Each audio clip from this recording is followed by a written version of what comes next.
খেলা দেখতেছি, তাদের সামনে কান ধরে তোবা পড়ছি, কোনোদিন আর বাংলাদেশের খেলা দেখবো না।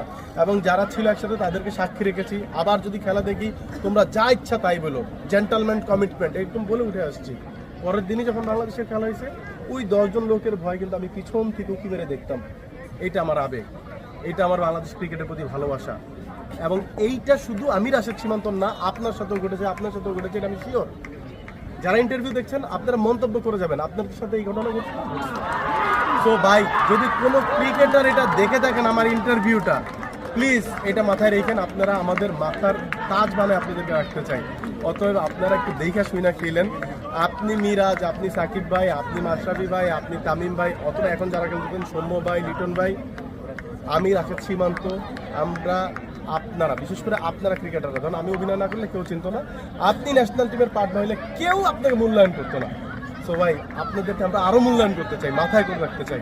মনে রাখবেন, আপনি যখন হেরে যান তখন বাংলাদেশ হেরে যায়, বাংলাদেশের পতাকা উড়ন্ত পতাকায় ধাক্কা লাগে।